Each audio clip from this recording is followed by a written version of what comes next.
Sachrim Daf Kuf Yud. Alors la Gemara, elle va parler longuement de la sugia qui s'appelle Zugot. Donc ils avaient un minhag à l'époque de ne pas prendre un nombre pair d'aliments, de ne pas consommer un nombre pair de verres de vin par exemple, ou n'importe quel aliment, à cause que c'était un problème de Zugot et il y avait certaines forces de mal, des démons qui au fait pouvaient endommager ces personnes-là. Aujourd'hui, on n'a pas le minhag de faire attention à ça, mais quand même, la Gemara va demander comment ça se fait que les Chachamim nous ont instauré les 4 coupes du lait à céder, alors que normalement, il y a un problème de boire 4 coupes qui est un nombre pair. Et une des réponses que la Gemara va donner, c'est puisque le soir du céder, c'est un lel shimurim. La Torah, elle va dire que c'est un lel shimurim, on va expliquer, c'est une nuit spéciale qui, au fait, elle a une garde exceptionnelle que Hachem nous garde de toutes les forces du mal. Donc, à cause de ça, on ne craint pas du tout les démons, les forces du mal le soir du Leil Seder, et on pourra prendre tranquillement les 4 verres de Pessah. Un autre mina qu'on retrouve le Leil Seder, en montrant que le soir du Seder, c'est un soir où il y a une garde spéciale, une garde céleste. On va le retrouver dans le Siman Taf Peh Aleph, Seif Bet, dans le Shulchan Aruch. Et le Rama là-bas, il va ramener le mina connu qu'on a au début du Hallel. On ouvre la porte de la maison pour, en fait, recevoir Eliyahu Hanavi. Et en tout cas, on va la laisser ouverte, même toute la nuit de Pessah. C'est un minhag qu'on voit au nom du Maharil. Et justement, pour bien montrer notre émouna, qu'on sait que Hachem, il nous garde spécialement cette nuit-là et on n'a peur de rien. D'ailleurs, le Beth Levi, il va relever la question, comment ça se fait au fait que c'est qu'à ce moment-là qu'on ouvre la porte. Pourquoi on n'ouvre pas la porte depuis le début du Seder, par exemple, au moins quand on invite les gens au début du Magid. Et pourquoi, en fait, on attend jusqu'à la fin du Leil Seder pour ouvrir la porte.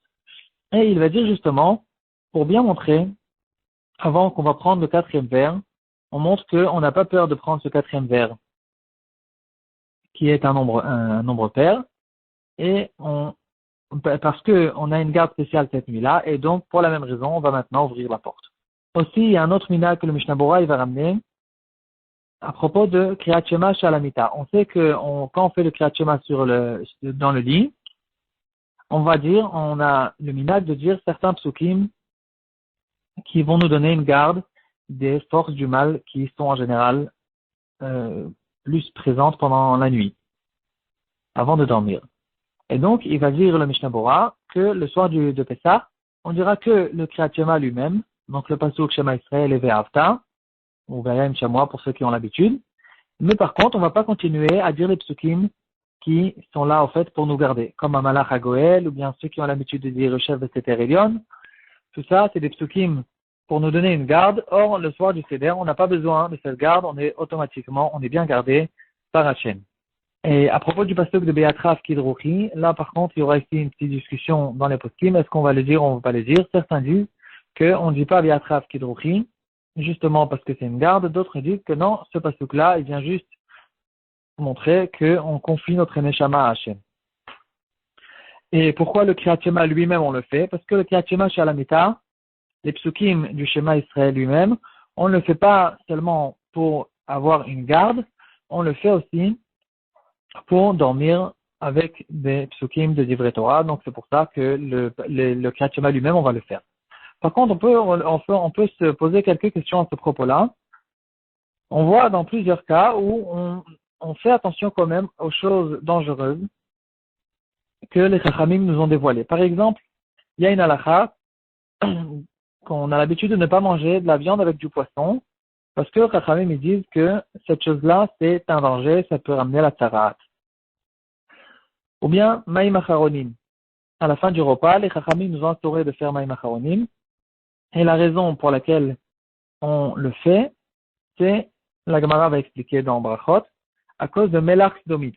Donc il y a une sorte de sel que quand on a fini le repas, on peut avoir ce sel-là sur les mains, et si quelqu'un il va maintenant se frotter les yeux avec les doigts qui sont avec ce sel-là, c'est dangereux pour les yeux. Donc pourquoi en fait la Seder, on a l'habitude de faire Maïm Achronim, mais on sait aussi qu'on n'a pas retrouvé cette différence dans les poskim en disant qu'on pourra manger aussi du poisson avec de la viande, par exemple. Alors, il faut savoir que cette nuit, elle a une garde spéciale des forces du mal, des démons, mais en fait, on parle que des mazikim. Comme la Gemara va le dire, Laila Meshuma Mina Mazikim. Par contre, certaines choses qui sont un danger, même si ça peut être un danger naturel, ou même si c'est un danger pas vraiment naturel ou qu'aujourd'hui on ne connaît plus, mais quand même, à propos des dangers, il n'y a pas cette garde-là, évidemment, on ne va pas se mettre en danger. Donc, dans ce cas-là, on fera attention aux choses que les Chachamim nous ont dévoilées que c'est un danger, que c'est un danger. Encore deux exemples on voit à propos de ça, que c'est même pas un danger naturel, ça peut être un danger de mauvais esprit, mais puisque c'est pas des démons, c'est pas des créatures, des mauvaises créatures, alors on fera attention aussi. Il y a une halakha qu'on a l'habitude, qu'on retrouve dans le Kaf HaChaim, dans Yoredea, et qui dira que si on a de l'ail ou de l'oignon, ou même un œuf, qui ont déjà été épluchés, s'ils ont passé la nuit de cette manière-là, épluchés, découverts, alors il y a un mauvais esprit, une ruach ra'a, qui va résider sur cet aliment-là, et ce sera dangereux, ce sera mauvais de le prendre. On ne le mangera pas. Dans ce cas-là aussi, même si cette nuit qui est passée sur cet aliment, c'est le laïseder, alors on fera attention, on ne le mangera pas non plus. Justement, parce que c'est pas une histoire de démon ou de force de mal, c'est un mauvais esprit. Et aussi, le cas classique du mauvais esprit, c'est Netilat Eraim. On sait que quelqu'un qui a dormi dans son lit, alors quand il va se lever, il ne va pas toucher des aliments ou il ne va pas toucher certaines parties de son corps, à cause que sur ses mains, il y a un mauvais esprit, un roi Ra'a, il doit faire d'abord Netilat Eraim, et c'est une halakha que on retrouve aussi le matin de Pessah, et on ne dira pas que cette nuit, c'est une nuit qui est gardée des mazikim, pour la raison qu'on a dit. Et un dernier exemple, on a un minag, le soir de la Brit Mila d'un enfant, d'un bébé, donc la veille de la Brit Mila, on va dire des psukim de Zohar, des psukim spéciaux qui vont en fait être une garde pour cet enfant-là. Alors, on sait que normalement, on n'a pas retrouvé un minag comme cela de dire ces psukim-là, même quand la Brit Mila elle tombe le Pessah ce matin, et sûrement c'est à cause de cette raison-là que le soir du Leil Seder, il y a une garde spéciale, une garde céleste de Hachem qui vont nous garder des mazikim. Certains poskim vont dire que oui, il faudra peut-être quand même le dire parce que le bébé finalement il n'a pas encore eu la Brit Mila et si c'est comme ça, en fait, il peut être quand même un petit peu en danger. Donc en tout cas, ce qu'il faut savoir, c'est que le soir du Leil Seder, c'est une grande nuit, une nuit où il n'y a pas de mauvaise force, il n'y a pas de force du mal qui viennent qui peuvent nous mettre en danger. Donc, automatiquement, les tfilotes, par exemple, elles vont être beaucoup plus exaucées ce soir-là parce que il n'y a personne qui pourra les déranger à monter. Et pour finir, on va ramener une histoire intéressante qui s'est passée de notre temps et ça va essayer de nous expliquer encore une halakha à ce propos-là. C'est une histoire de deux voisins dont l'un des deux, on va l'appeler Reuven. Il devait partir pour Pessah et donc il a confié à son voisin Shimon certains bijoux qu'il avait et donc il ne voulait pas les laisser chez lui à la maison. Il les a confiés chez Shimon, son voisin, pour qu'il les garde pendant Pessah. Shimon les a gardés dans sa vitrine avec ses propres bijoux et finalement, ce qui s'est passé, c'est que Shimon, il a laissé la porte ouverte le soir du Seder comme le minag et finalement, les bijoux ont été volés. Alors, est-ce que Reuven, il est chayav de payer les bijoux ou pas? Cette question a été posée à Rav Eliashiv et Ibadel et Chaim Tovim à Rav Chaim Kanefti. Les deux ont dit qu'il est chayav de payer. Pourquoi? Alors, la première raison, c'est une raison intéressante, c'est que c'est bien beau qu'il veut faire des mitzvot et des minagim et laisser la porte ouverte la nuit, mais tu peux pas faire tes mitzvot sur le compte de l'autre.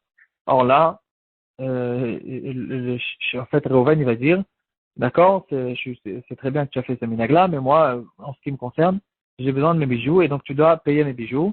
Et en laissant la porte ouverte, c'est considéré comme une pshia, tu as mal gardé les bijoux et donc tu dois me les payer.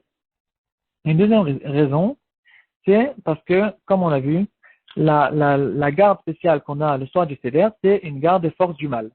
c'est pas une garde de voleur naturelle, ou d'ailleurs, ce n'est pas une garde non plus si c'est un endroit qui est dangereux, il peut y avoir des ennemis, ou des choses comme ça. Dans ce cas-là aussi, il faut se garder.